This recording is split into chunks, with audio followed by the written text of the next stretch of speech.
ناظرین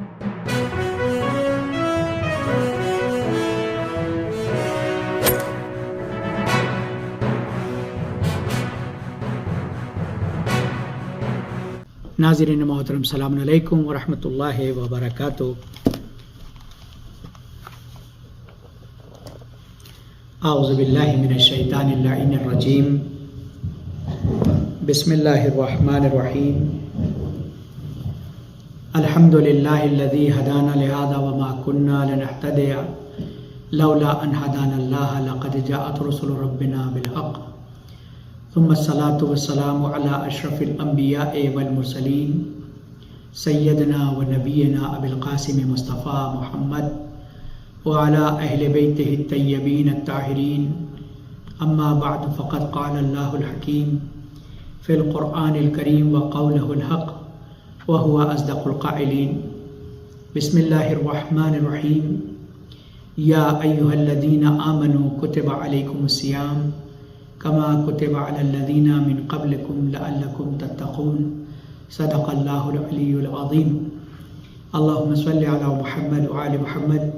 بسم اللہ الرحمن الرحیم۔ اللہم اعنی فیہ علی صیامہ وقیامہ وجنبنی فیہ من حفوات وآثامہ وارزقنی فیہ ذکرک بدوامہ بتوفیقک یا ہادی المضلین۔ ماہ رمضان المبارک کے 7ویں دن کی دعا میں معصومین علیہ السلام فرماتے ہیں کہ خدایا آج کے دن روزے اور عبادت کے لیے میری مدد فرما، مجھ کو محفوظ رکھ کہ لغزشوں اور گناہوں سے، اور اس ماہ میں اپنی توفیق کے ذریعے ہمیشہ اپنا ذکر کرنا نصیب فرما، اے گمراہوں کی رہنمائی کرنے والے۔ آج کی اس دعا میں ائمہ علیہ السلام 3 موضوعات کی جانب اشارہ فرماتے ہیں کہ آج کے دن یہ 3 طرح سے اللہ سے دعا مانگو۔ پہلی، روزہ اور عبادت کی انجام دہی کے لیے اللہ کی مدد طلب کی گئی۔ دوسرا، لغزش اور گناہوں سے دوری اختیار کرنے کی دعا کی گئی۔ اور تیسرا، دائمی طور پر ذکر الہی کی توفیق کو طلب کیا گیا ہے۔ یہ تینوں چیزیں ہی ایسی ہیں کہ جو انسان کو جنت کا باشندہ بناتی ہیں۔ عبادت کرنا اور اس کے صحیح طریقے سے انجام پانے کے لیے اللہ کی مدد بہت ضروری ہے کہ عبادت بھی کی جائے، اس کی جزا بھی ملے، اور شیطان اس کو ضائع نہ کرنے پائے۔ لغزش اور گناہ سے دوری کی دعا کی گئی ہے کیونکہ انسان خطا کا پتلا ہے، اس کا نفس لغزشوں اور امتحانات میں مبتلا کرتا رہتا ہے۔ تو امام نے اپنے چاہنے والوں کو لغزش گناہ سے دوری کے لیے آج کی اس دعا میں متوجہ کیا ہے۔ اور تیسرا، دائمی طور پر اللہ کا ذکر کرنے کی توفیق کا حاصل ہونا، یہ بھی انسان کے لیے ایک بڑی بات ہے۔ دعا کا پہلا فقرہ، اللہم اعنی فیہ علی صیامہ وقیامہ۔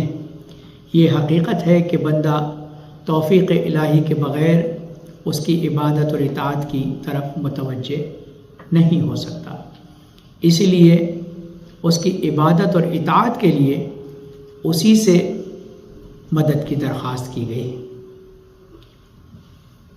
یہی وجہ ہے کہ خالق کائنات نے بندہ مومن کے اس فطری طلب کو سورہ الحمد میں اس طرح سے بیان فرمایا کہ ایاک نعبد و ایاک نستعین، ہم تیری ہی عبادت کرتے ہیں اور تجھ سے ہی مدد چاہتے ہیں۔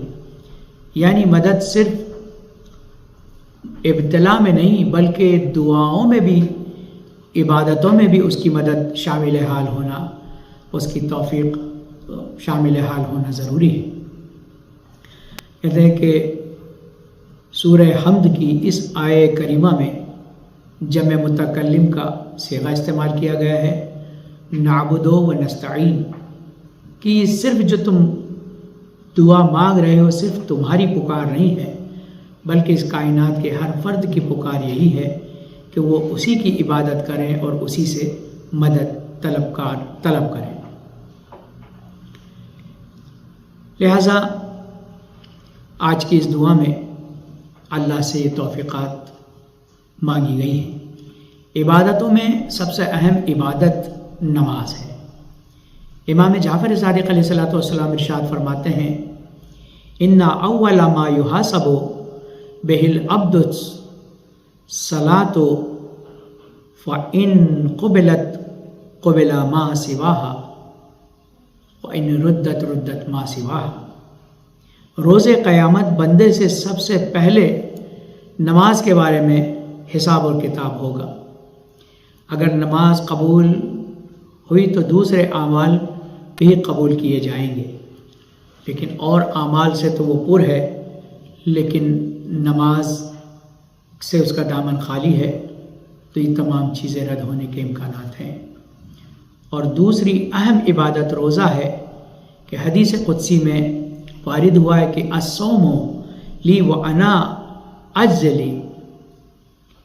خالق کائنات کا ارشاد ہے حدیث قدسی میں کہ روزہ میرے لیے ہے اور میں خود اس کی جزا دوں گا۔ نماز اور روزہ ان دونوں عبادتوں سے متعلق باتیں متعدد مقامات پر آپ دعاؤں میں اس کا تذکرہ سنتے رہتے ہیں۔ خود قرآن مجید میں بھی کہ وَاسْتَعِینُوا بِالصَّبْرِ وَالصَّلَاةِ، کہ مجھ سے اللہ سے طلب کرو، مانگو، مدد طلب کرو۔ بالصبر والصلاۃ، صبر سے مراد روزہ ہے اور صلاۃ سے مراد نماز ہے۔ اور ایک معنی اس کے یہ بھی ہے کہ صبر سے مراد امام حسین علیہ السلام اس کا مصداق قرار پاتے ہیں، اور صلاۃ سے مراد امیر المومنین علی بن ابی طالب علیہ السلام بھی مصداق پاتے ہیں، قرار پاتے ہیں۔ کہتے ہیں کہ نماز اور روزہ ان دونوں عبادتوں سے متعلق جو ہے متعدد مقامات پر دعاؤں میں آتا رہتا ہے۔ لہٰذا نماز کے آثار کیا ہیں؟ نماز انسان کی زندگی کو باتقوا بناتی ہے، جیسا کہ سورہ بقرہ کے آغاز میں ارشاد ہوا ہے کہ بسم اللہ الرحمن الرحیم، الف لام میم ذالک الکتاب لا ریب فیہ ھدی للمتقین۔ یہ کتاب متقین کی ہدایت کرنے والی، الذین یؤمنون بالغیب، ان لوگوں کی ہدایت، وہ متقی کون ہیں، اس کو پھر قرآن تفصیل کرتا ہے، تفصیل بیان ہوتی ہے کہ جو غیب پر ایمان رکھتے ہوں، وَيُقِيمُونَ الصَّلَاةَ، اور جو نماز کو قائم کرتے ہوں، مما رزقناہ ينفقون، اور جو کچھ ان کو ملتا ہے اس رزق میں سے وہ لوگوں کو انفاق کرتے ہیں۔ متقی اور پرہیزگار وہ لوگ ہیں کہ جو غیب پر ایمان رکھتے ہیں، پابندی کے ساتھ نماز ادا کرتے ہیں، اور جو کچھ ہم نے دیا ہے اس میں سے ہماری راہ میں خرچ کرتے ہیں۔ اس کے علاوہ نماز کے آثار میں سے دوسرا اثر یہ ہے کہ نماز انسان کو برائیوں سے روکتی ہے۔ وَأَقِیمُوا الصَّلَاةَ إِنَّ الصَّلَاةَ تَنْہَىٰ عَنِ الْفَحْشَاءِ وَالْمُنکَرِ، کہ نماز قائم کرو، چونکہ نماز ہر برائی اور بدی سے روکنے والی عبادت ہے۔ تیسرا، نماز کا کامیابی کا سبب کہ نماز قد افلح من تزکا وذکر اسم ربہ فصلی، بے شک پاکیزہ رہنے والا کامیاب ہوگا جس نے اپنے رب کے نام کی تسبیح کی اور پھر نماز پڑھی۔ اس کو قرآن کامیابی کا درجہ عطا فرماتا ہے۔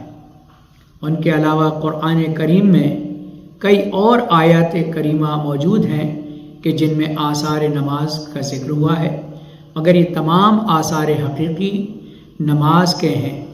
آیات کے علاوہ حضرات معصومین علیہ السلام سے مروی متعدد احادیث شریف میں نماز کی اہمیت اور اس کے آثار کا ذکر ہوا ہے۔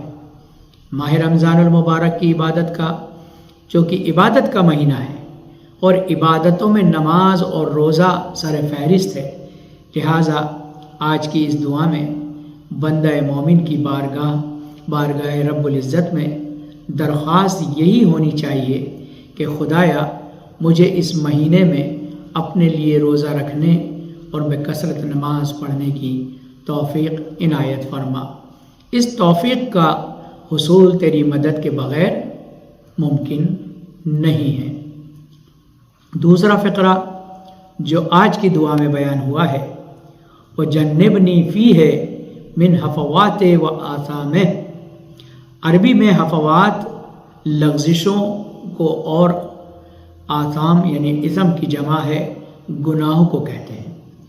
بندہ خالق کائنات کی بارگاہ میں دست بے دعا ہے کہ خدایا مجھے آج لغزشوں اور گناہوں سے محفوظ فرما۔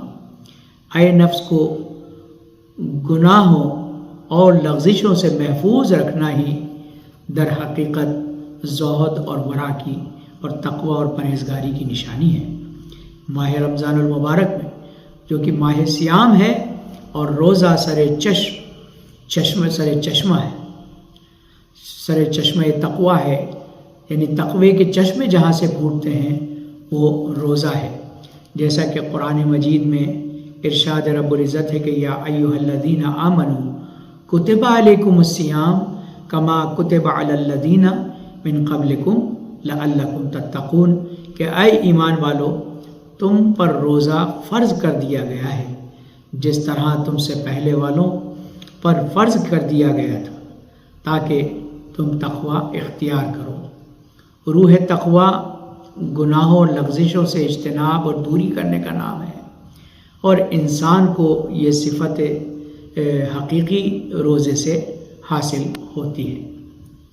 ماہ رمضان کا بہترین عمل امیر المومنین علی بن ابی طالب علیہ السلام نے رسول اسلام سے سوال کیا کہ یا رسول اللہ ما افضل الاعمال فی ھذا الشہر، اے خدا کے رسول اس مہینے میں، اس شہر خدا میں، ماہ رمضان میں جو اللہ کا مہینہ ہے، اس میں بہترین عمل کیا ہے؟ حضرت صلی اللہ علیہ وسلم نے ارشاد فرمایا افضل الاعمال فی ھذا الشہر الوراء عن محارم اللہ عز وجل، اس ماہ میں بہترین عمل خدائے سبحان کی حرام کردہ چیزوں سے اجتناب اور تقوی ہے۔ اور اس لیے بھی اللہ نے فرشتوں سے کہا تھا کہ جو میں جانتا ہوں وہ تم نہیں جانتے، انی عالم ما لا تعلمون، روزہ دار کو دکھا کر فرشتوں کے سے کہتا ہے کہ دیکھا یہ میرے ماننے والے ہیں جو مجھ پر ایمان لائے ہیں، یہ میرے حرام کو تو دور اس مہینے میں میرے حلال کو بھی منہ نہیں لگائیں گے، چونکہ حلال کھانا حلال ہے، حلال پینا پانی حرام حلال ہے، لیکن روزے میں بندہ اس کو بھی چھوڑ دیتا ہے، ترک کر دیتا ہے۔ ورع و تقوی کیا ہے؟ کہتے ہیں کہ عام طور پر ورع و تقوی دو مترادف لفظ سمجھے جاتے ہیں، مگر ایسا نہیں ہے، بلکہ معنی کے اعتبار سے ان دونوں میں معمولی سا فرق ہے۔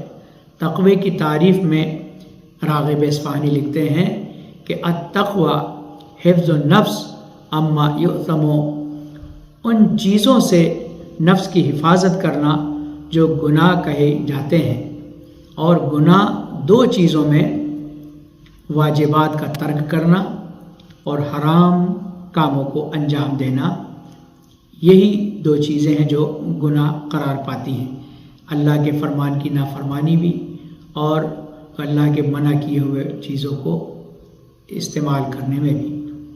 کہتے ہیں کہ جو ان دو چیزوں سے دوری اختیار کرے گا وہ صاحب تقوی، اور ورع تقوی کے ملکے کو جو ہے تقوی کے ملکے کو بھی کہتے ہیں، یعنی انسان کو مسلسل واجبات پر عمل کرنے اور محرمات سے پرہیز کرنے سے اس کام پر ملکہ حاصل ہو جائے تو اس ملکہ قدرت کو ورع کہتے ہیں، یعنی وہ پاور جو تقوی اور گناہوں سے دوری کے ذریعے سے اور واجبات کی انجام دہی سے انسان کو حاصل ہوتی ہے، اس کو ورع کہتے ہیں۔ حضرت امام جعفر صادق علیہ الصلوۃ والسلام فرماتے ہیں الورع الوقوف عند الشبہۃ، ورع یعنی جب بھی کسی چیز میں حرام کا شبہ ہو تو وہاں پر توقف اختیار کر لو، اس سے دوری اختیار کر لو، اس سے پرہیز کر لو، یہی ورع کہلاتا ہے۔ عرفاء نے ورع کے 4 مرحلوں کا ذکر کیا ہے۔ ورع التائبین یعنی گناہوں سے اجتناب پر ملکہ حاصل کرنا، عبور حاصل کرنا، قدرت حاصل کرنا، اس کو بھی جو ہے ورع التائبین کے نام سے امام محمد باقر علیہ الصلوۃ والسلام ارشاد فرماتے ہیں انما الورع تطہیر عن المعاصی، ورع یعنی گناہوں سے پاک ہو جانا، در حقیقت یہ ملکہ حقیقی توبہ کے بعد ہی انسان کو حاصل ہوتا ہے۔ دوسرے ورع کے معنی ورع الصالحین، حقیقی توبہ کے بعد بندہ نہ صرف گناہوں سے بلکہ شبہات سے بھی پرہیز کرنے لگتا ہے، اور پھر بندہ آہستہ آہستہ قرب الہی کے منازل کو طے کرنا اور محبوب خدا بن کر صالحین کے زمرے میں شمار کیا جاتا ہے۔ تیسرا ورع المتقین، کبھی انسان مباح اور حلال کام کو اس لیے ترک کر دیتا ہے کہ کہیں وہ کسی حرام کے لیے مقدمہ نہ بن جائے۔ اگر انسان کو اس قسم کے احتیاط پر ملکہ حاصل ہو جائے، عبور اور قدرت حاصل ہو جائے، تو اس کو ورع المتقین کہتے ہیں۔ چوتھا ورع السالکین، یہ عمل اہل سیر و سلوک سے مخصوص ہے، یعنی اہل سیر و سلوک قرب الہی اور لقائے معبود سے دور کرنے والی ہر چیز سے پرہیز کرتے ہیں، اپنی عمر عزیز کو صرف اور صرف خدا کی قربتوں کے حصول کے لیے مخصوص کریں، تو ایسی جد و جہد کو اور ایسی کوشش کو ورع السالکین کا اعزاز حاصل ہوتا ہے۔ خلاصہ کلام یہ ہے کہ انسان کو گناہوں سے اجتناب کی بنا پر تقوی حاصل ہوتا ہے۔ تقوی میں اپنے جوانوں کو سمجھاتا چلوں، تقوی کی انسانی کے ایمان میں ایسی حیثیت ہے جو حیثیت گاڑی میں بریک کی ہے۔ تمام چیزیں ہوں لیکن اس میں بریک نہ ہو تو تمام ساز و سامان اور بہترین قیمت والی گاڑی بھی خود بھی ہلاک ہو جائے گی اور دوسرے کو بھی ہلاک کر دے گی۔ لہٰذا اس کنٹرولنگ پاور کو تقوی کہتے ہیں کہ جو گناہوں کو کنٹرول کرتا ہے، برے کاموں سے دوری اختیار کرنے کے لیے انسان کے نفس کو قابو میں کرتا ہے، کنٹرول کرتا ہے۔ تو جب گناہوں سے اجتناب انسان کی عادت بن جائے تو اس نفس اجتناب سے جو ملکہ اور جو طاقت اور پاور حاصل ہوتی ہے اسے ورع کہتے ہیں، اور جب ملکہ قوی سے قوی تر ہو جائے تو انسان قرب الہی کے اعلیٰ ترین منزل پر پہنچ جاتا ہے۔ ان مراحل کو طے کرتا ہوا وہ قرب الہی کی منزل کو حاصل کرتا ہے۔ خداوند منان نے ہماری اس ماہ مبارک رمضان میں تقوی اور ورع کی منزلوں میں ہمیں گامزن فرما اور ہمیں کامیابی عطا فرما۔ تیسرا فقرہ ہے کہ ورزقنی فیہ ذکرک بدوام، مذکورہ دعا میں بندہ اپنے خالق سے اس مبارک مہینے میں ہمیشہ اللہ کی یاد اور ذکر میں مشغول رہنے کی توفیق کو طلب کر رہا ہے، اس کو طلب کر رہا ہے۔ خداوند منان ہم سب کی توفیقات میں اضافہ فرمائے اور ہم سب کو تقوی اور ورع حاصل کرنے کی توفیق عنایت فرمائے۔ بسم اللہ الرحمن الرحیم، والعصر ان الانسان لفی خسر إلا الذين آمنوا وعملوا الصالحات وتواصوا بالحق وتواصوا بالصبر.